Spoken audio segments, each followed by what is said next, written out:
미야자키의 오리지널 영화들을 보다 보면 왜 극장에서 개봉하지 않았을까 이 작품을 그렇게 좀 유난히 아쉬움이 큰 작품들이 있는데 전란이 그런 경우라고 생각을 하고 그래서 오늘 전란을 선택하시고 좌석을 쟁취하신 여러분들이 굉장히 합리적인 선택을 하시지 않았나 그 생각을 합니다. 또 극장에서 상영하는 이런 기회가 제작진 여러분들한테도 굉장히 기쁘시리라고 믿어 의심치 않습니다. 제 옆에 있는 감독님부터 먼저 극장에서 관객 만나신 소감을 인사와 함께 건네주십시오. 네, 안녕하세요. 전란을 연출한 감독 김상만입니다. 이렇게 부산영화제를 통해서 저희 영화를 이렇게 큰 스크린에서 그리고 많은 관객분들이 한 자리에 모여서 공동의 경험을 할 수 있는 기회가 마련돼서 정말 기쁘게 생각합니다. 재밌게 봐주셨기를 기대하면서 와주셔서 감사합니다. 네, 안녕하세요. 찬영 역할 맡은 강동원입니다. 반갑습니다. 네, 제가 이번에 처음으로 제 영화 티켓팅에 도전을 해봤었는데 영화제 측에서 저한테 티켓을 한 장밖에 안 주더라고요. 저 잘 앉을 자리. 그래서 막 손님을 초대하고 싶은데 티켓이 없어서 이제 내가 티켓을 사야겠다. 그래서 딱 대기를 타다가 티켓을 했는데 결제하는데 갑자기 튕겨나가더라고요. 그러고 다시 갔더니 매진이에요. 다시 막 입력해서 했더니 그래서 되게 티켓 구해서 오신 분들한테 정말 감사한 마음을 가져야겠다 생각했습니다. 와주셔서 감사합니다. 안녕하세요. 범덕 역할 맡은 김실욱입니다. 이 넷플릭스 영화임에도 이렇게 부산국제영화제 개막작으로 선정이 돼서 이렇게 극장에서 여러분들 뵙게 돼서 너무 좋고요. 여러 사람들이 함께 또 같은 영화를 관람하는 그 공동의 경험이 있잖아요. 그것을 함께 할 수 있어서 너무 좋습니다. 오늘 즐거운 시간 됐으면 좋겠습니다. 고맙습니다. 네, 안녕하세요. 갱신 역할 맡은 정성입니다. 저도 2번을 봤는데요. 확실히 또 극장에서 보면 또 어떤 기분인지 저도 또 궁금하기도 한데 재밌게 보셨나요? 네. 네, 감사합니다. 좋은 시간 가지시고 조심히 돌아가시고 벌써요? 벌써 배웅을 하시는군요. 이 전라는 제목에서도 이제 전과라는 대비를 시키고 있지만 전체적으로 이 대비와 그리고 그 역사적인 아이러니, 계급 간의 아이러니 이런 것을 전체를 총괄하는 미학으로 선택을 해서 잘 집중된 작품이라는 생각을 보면서 했습니다. 그런데 제가 질문을 많이 하면 이 전쟁이든 밀란이든 여기서 날 것 같아서 제가 한 3가지만 참고 제 질문과 답을 들어주신 다음에 여러분들에게 마이크를 넘기도록 하겠습니다.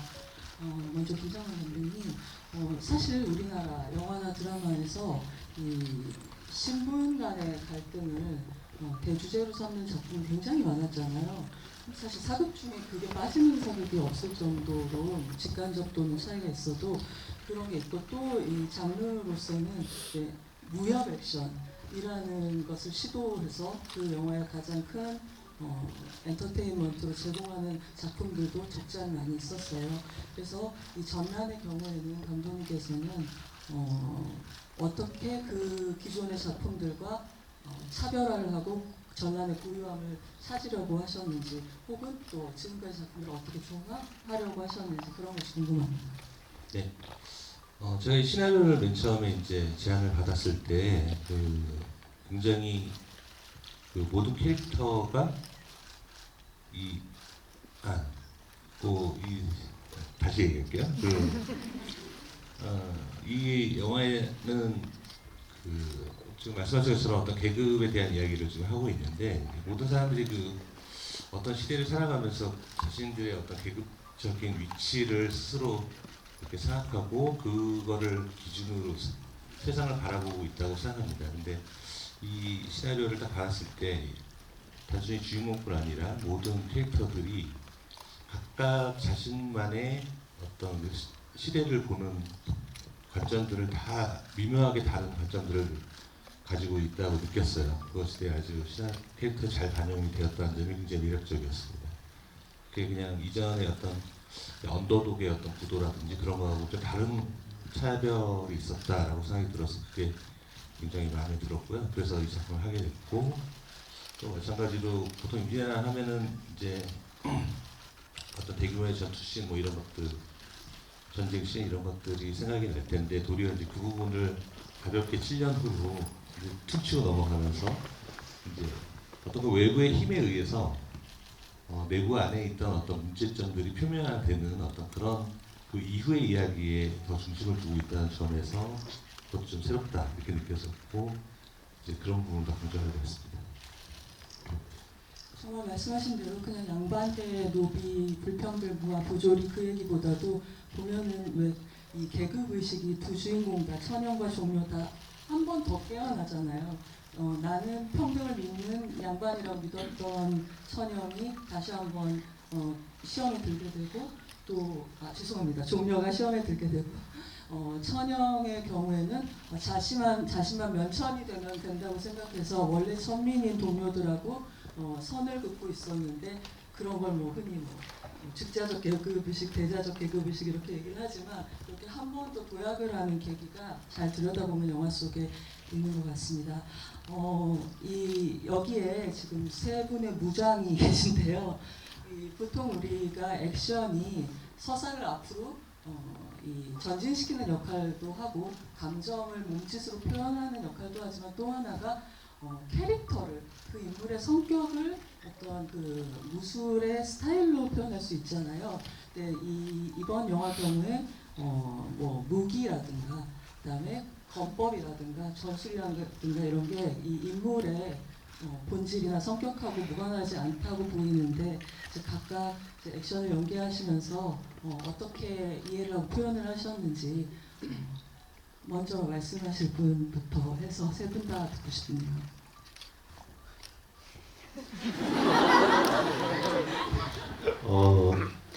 천영은 신분에 걸맞게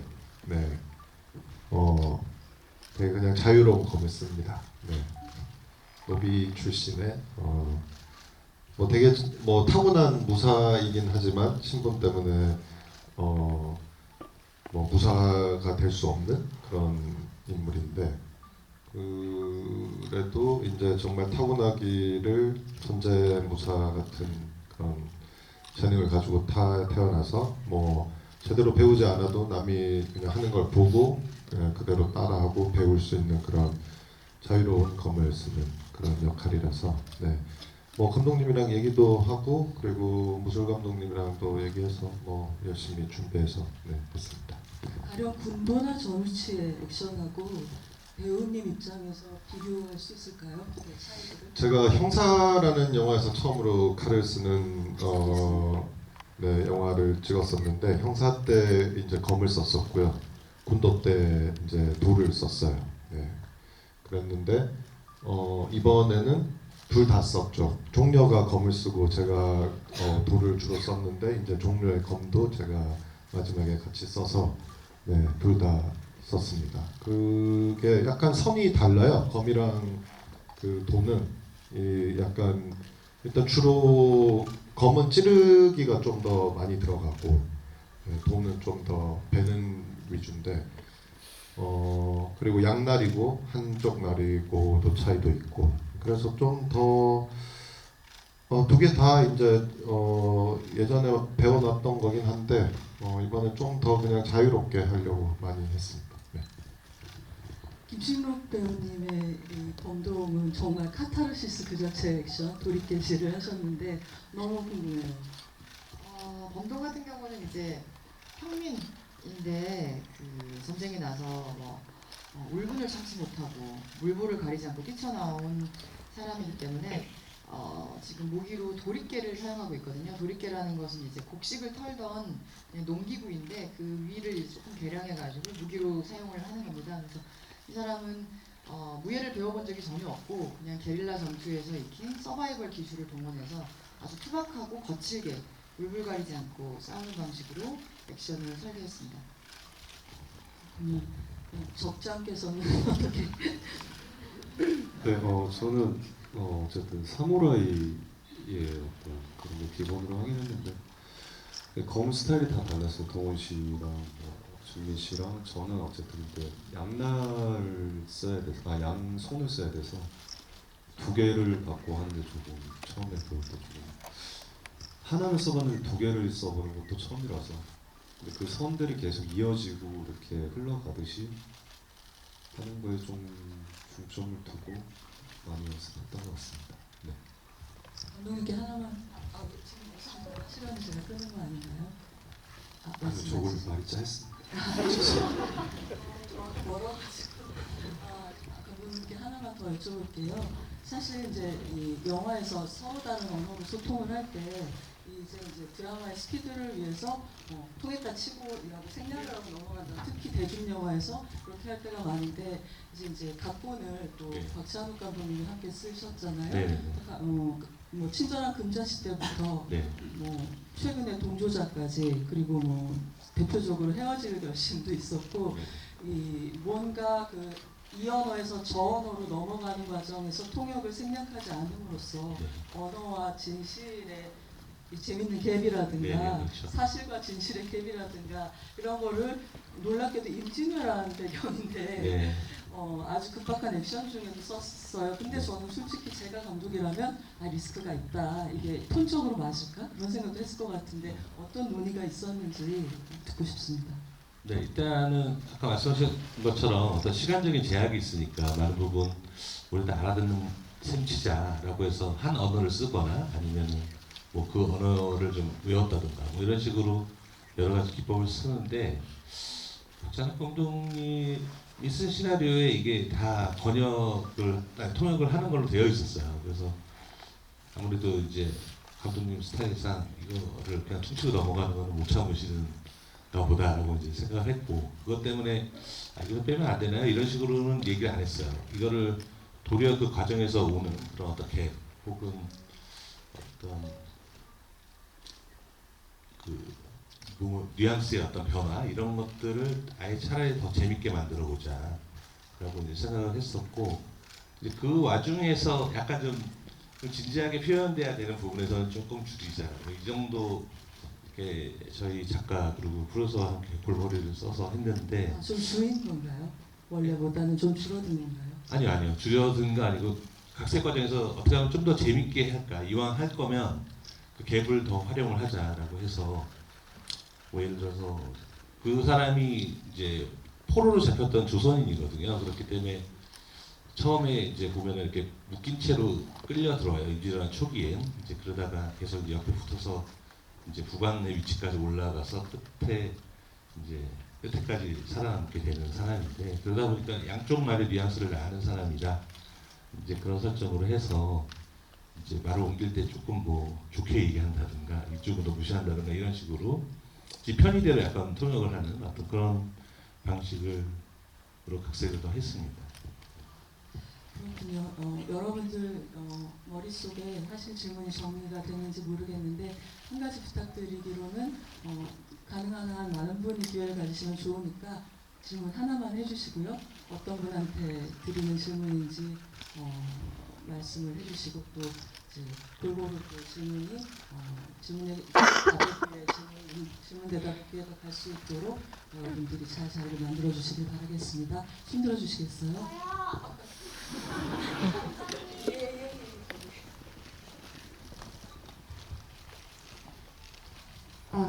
안녕하세요. 반갑습니다. 저도 정말 티켓팅 너무너무 힘들었는데요. 오늘 이 자리도 마지막에 진짜 티켓팅 잡아서 왔거든요. 그래서 너무 반갑고 개막작도 너무너무 잘 봤었습니다. 제가 드리고 싶은 질문은요. 강동원 배우님께 드리고 싶은데요.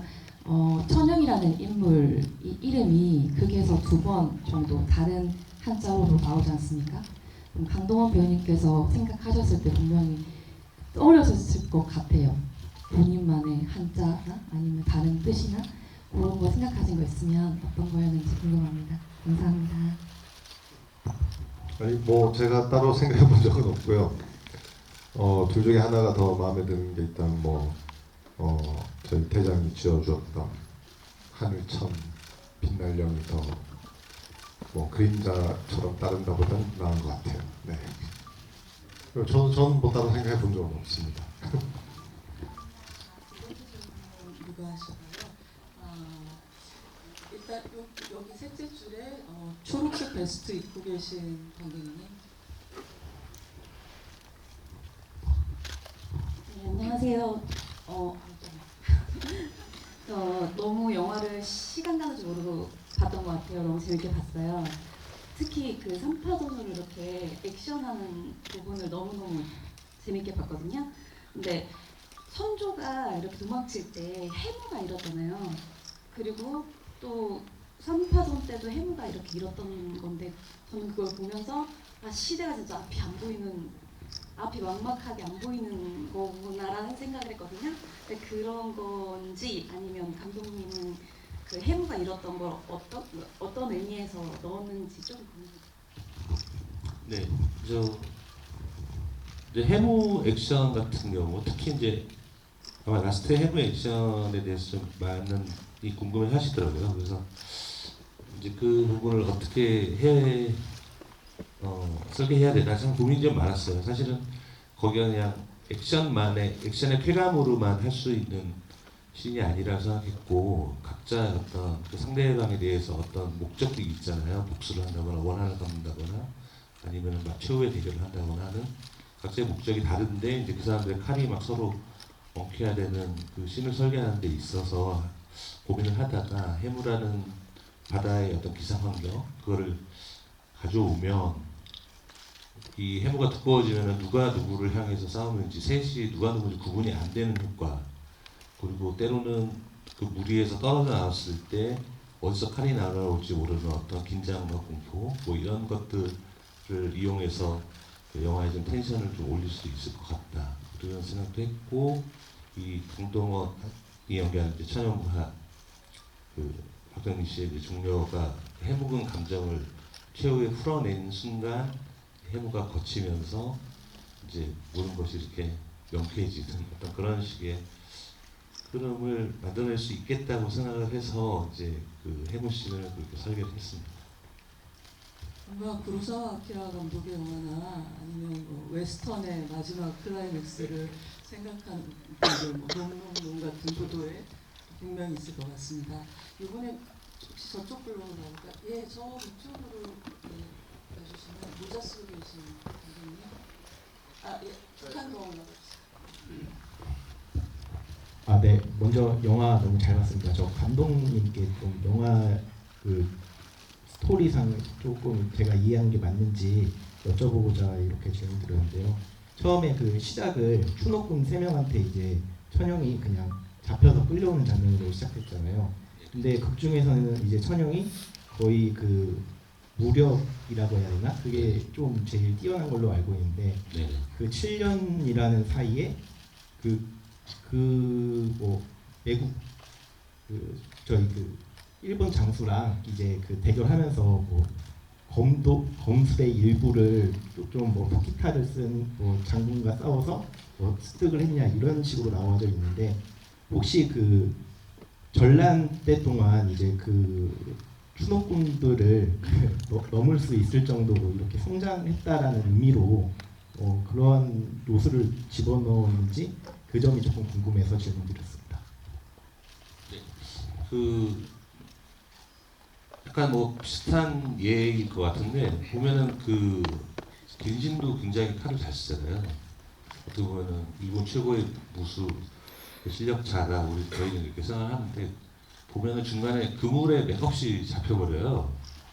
그리고 천연 같은 경우도 중간에 다 보셨으니까 의병들 무리해서 그물을 던졌을 때 보면은 끊을 수 있을 것 같잖아요. 저희 배우분들도 이제 현장에서 이거 너무 얇은 거 아니야? 칼로 끊으면 되는 거 아니야? 이렇게 했는데 이제 뒤집어 씌우고 나니까 야 이거 아무것도 못한다.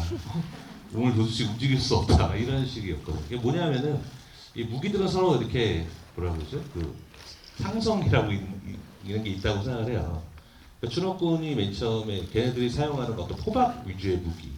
그러니까 보면 이렇게 말을 타고 도망가려고 하는데 확 던져가지고 감기잖아요. 만일 추노꾼을 칼과 싸웠으면 아마 단칼에 베어버렸을 거라고 생각합니다. 근데 이제 원거리에서 그런 포박 무기를 던졌을 때 팔다리가 꼼짝 못하면 아무리 칼을 잘 쓰는 무엇을 갈아도 이제 방법이 없다. 근데 저희는 뭐 그런 식으로 생각을 했어요. 그래서 그것이 예를 들어서 뭐 이 사람의 어떤 무술 실력을 의심케 하거나 이제 뭐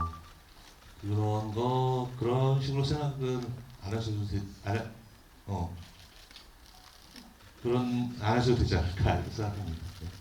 솔직히 천연보다 천연보다 종려가 국가에 매번 낙방했다 그랬는데 나중에 너무 이 걸출하게 무술을 그 부분은 왜- 사실은 원래 시나리오에는 조금 대사가 더 있었는데, 그러니까 분노가 실려서인가요? 아니요, 이 사람이 이제 7년 동안 그 선조를 호위하면서 이제 다녔잖아요. 그 와중에 이제 별별 일도 있었고 또 국경까지 가서는 아마 그 당시에 이제 명나라 군대와 교류가 있었을 것이다. 그래서 명나라 쪽의 어떤 그런 검술 스타일 같은 것도 많이 익혔을 것이다라고 생각을 했어요. 그래서 내적으로는 그런 설정을 갖고 있었습니다. 그게 이제 영화 속에서는 잘 드러나지 않지만 그리고 그렇죠.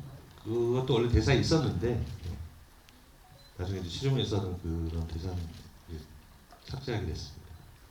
너무 속상하지만 한 8분 정도 시간이 남았는데 혹시 배우님들한테 질문 있으신 분 손 들어주시겠어요?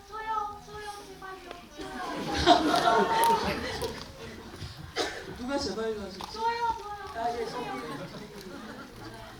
예, 질문 해주십시오. 정말 죄송합니다. 시간이 한정돼 있어서.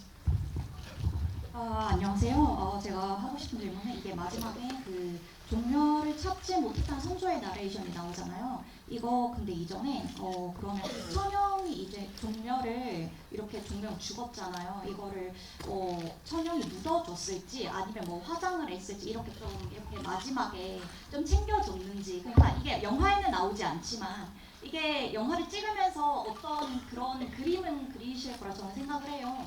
만약에 천영이 어떻게 했을지가 궁금합니다. 그래도 친구였잖아요. 마지막에 좀 사실 애증의 관계라고 저는 생각을 해서 그게 정말 궁금해. 묻어졌는지 뿌려졌는지. 감사합니다. 천연이 답을 해야 되는 이게 거죠. 제가 네 저희가 잘 묻어드렸습니다. 범동이랑 막내랑 같이 들고 가서 잘 묻어드렸습니다. 그렇답니다. 세 분이서 잘 묻어주셨다고 하고요. 네, 다음 질문. 저기로 가볼게요. 저기 이제 라이트까지 들고 계십니다.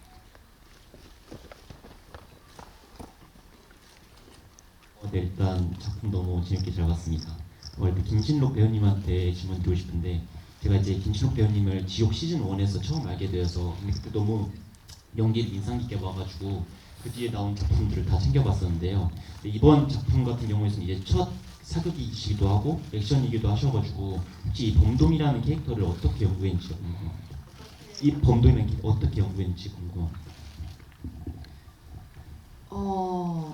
일단은 대본에 나와 있는 대사와 구조 같은 것을 이렇게 집중을 했고요. 거기 보면 자령이 저에 대해서 난 놓고 기억자도 모르는 범동이 자네 말이 맞았네 뭐 이렇게 이야기하잖아요. 그래서 중요한 것은 난 놓고 기억자도 몰라야 한다. 그래서 어떻게 이 사람이 행동을 선택하고 또 행동하는 과정에서 논리적인 추론의 과정이나 뭐 이성적으로 앞뒤를 재는 뭐 이런 눈빛 뭐 이런 방식의 사고를 드러내지 않을 수 있을까? 어떻게 훨씬 더 충동적이고 직감적이고 뭔가 이 일어나는 일을 총체적으로 그냥 이렇게 알아버리는 사람 있잖아요. 수평적이고 수직적인 사고를 통해서가 아니라 그냥 직감적으로 체감적으로 알아버리는 사람처럼 보였으면 좋겠다. 굉장히 충동적이고 본능적으로 보였으면 좋겠다. 그리고 두 번째는 이 사람이 자령의 오른팔이 이제 천년이면 왼팔쯤 되는 사람이기 때문에 이 사람이 이 의병우리에서 7년 동안 살아남아서 심지어는 이렇게 중요한 자리에 있을 만큼 무예가 자기 방식만의 어떤 싸움 기술이 있는 사람이어야 한다. 그래서 내가 뭐 이렇게 액션씬을 할 때 적어도 화려하지 않더라도 믿음직스러워야 한다는 생각이 있어서 일단 배우들의 성지 파주 액션스쿨에 가서 연습을 좀 하고요. 그리고 그 도리깨를 설계하는 과정에 있어서 이제 미술팀에서 저의 뭐 신체 사이즈나 뭐 행동 반경이나 그다음에 저의 힘의 세기 같은 것에 따라서 그 도리깨의 굵기나 길이, 뭐 탄성 같은 것을 굉장히 여러 차례 제작을 이렇게 수정하셨어요. 그래서 그것과 함께 합을 맞춰서 첫 번째는 이제 훨씬 더 삶을 통한 통찰을 가진 본능적인 사람이라는 것, 그리고 두 번째는 이렇게 어떤 방식의 무술을 굉장히 잘하는 사람이어야 한다는 것, 이 두 가지에 가장 집중했던 것 같습니다. 네, 질문 2개 더 받을 수 있을 것 같습니다. 예, 저기 핑크, 아니 제가 여기가 눈이 있어서 하나, 둘, 셋, 넷, 다섯, 6번째 줄. 예, 지금 마이크 누가 갖고 계세요? 아 여기요, 아니 지나가셨어요. 예, 저기 손 들어.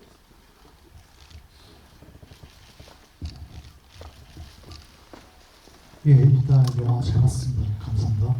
그 정성일 배우님께 좀 질문을 드리고 싶은데, 그 겐신이라는 그 캐릭터가 그 결국에는 그 전쟁에서 패하고 조선에서 계속 그 유배를 하고 다니고 있는데, 그 와중에도 그 무사로서의 그 본인의 그 자질을 계속 그 가지고 있으면서도 계속 뭔가 심적으로 계속 방황하는 느낌을 들었는데, 정성희 배우님께서 그 겐신의 캐릭터를 연기할 때 어떤 느낌을 가지고 연기를 하셨는지 그게 좀 궁금합니다.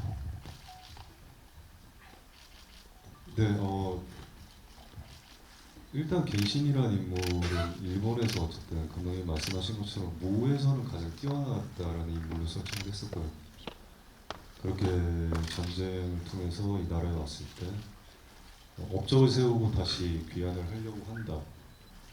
근데 그 와중에 천영을 만나서 어떤 무에 대해서 좀 흥미를 갖고 새로운 조선의 검이 이런 검들도 있구나 해서 시작을 했던 것 같아요. 근데 결국 뭐 7년이라는 시간 동안 뭐 끝에 나오는 것처럼 포를 다 베잖아요.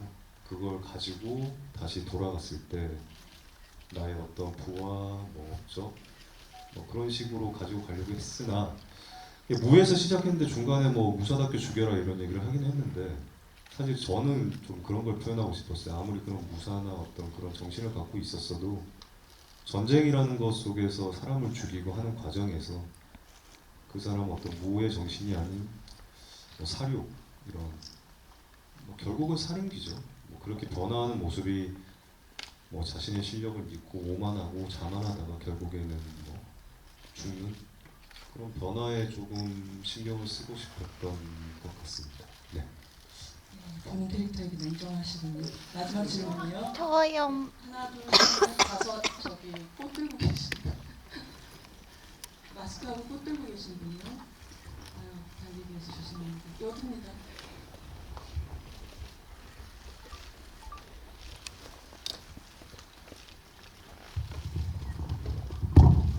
네, 우선 영화 너무 재밌게 잘 봤고요. 저는 강동원 배우님께 여쭤보고 싶은 게 있는데, 이번에 전란에서 굉장히 많은 전투씬이 있었는데 그 중에서 가장 인상적이었던 전투씬이 어떤 거였는지 궁금합니다. 개인적으로는 겐신과 두 번째 만남에서 비탈길에서 싸웠던 씬과 그리고 종려랑 오랜만에 만나서 싸웠던 씬이 제일 두 개가 제일 기억에 남고요. 그 비탈길 씬에서는 초반에 이제 둘이 이제 말 탄 상태로 싸울 때가 저는 되게 재밌었다라고 생각이 들고, 그리고 되게 잘 나왔다라고 생각했고, 또 종려랑은 이제 정말 감정을 뱉어내는 정말 그런 전투였기 때문에 오랜만에 종려를 다시 만나서 그 7년간 뭐 7년이 아니라 평생을 묵혀온 감정을 이제 거의 쏟아내는 그런 씬이라고 생각했고, 그래서 그 씬들이 뭐 감정들도 괜찮았던 것 같고, 네, 좋았다고 생각했습니다. 네. 뭐 여러 번만큼은 아니지만 정말 시간이 짧아서 죄송스럽고 아쉽고요. 마지막으로 감독님과 배우님들 전란이 나의 아직은 이르지만 판단하기에 나에게 이런 것을 내 영화 이력에 이런 걸 준 것 같다라는 거를 짧게 말씀해 주시면서 작별 인사 나눠야 될 것 같습니다. 감독님부터 해주실까요? 네, 전라는 아무래도 처음으로 이제 사극에 도전을 해봤는데 이런 사실적 실제 이벤트, 사실적인 역사적인 어떤 순간을 이렇게 바탕으로 해서 재밌는 창작의 아이디어를 낼 수 있는 어떤 방법에 대해서 한번 좋은 경험을 한 것 같습니다.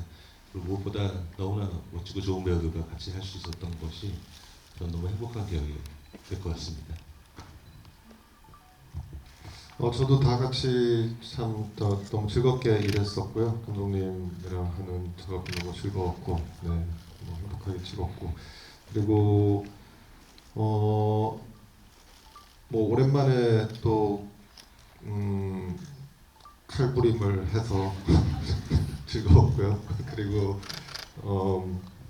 이게 넷플릭스 영화다 보니까 관객분들을 못 만나게 되지 않을까라고 생각했는데 이렇게 부산영화제 개막작으로도 또 선정돼서 이렇게 관객분들도 만나 뵐 수 있어서 참 정말 뜻깊은 영화였다고 생각합니다. 네, 감사합니다.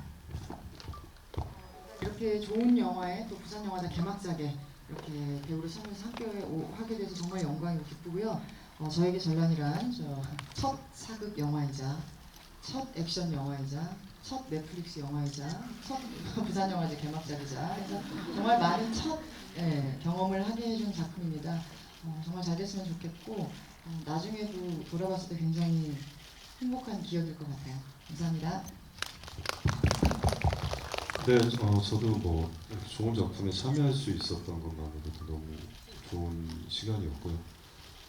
그리고 이렇게 또 처음이 이렇게 부산 영화제라는 거 처음 왔는데 또 개막작이라는 또 좋은 자리에 초대해 주셔서 너무 감사하고요.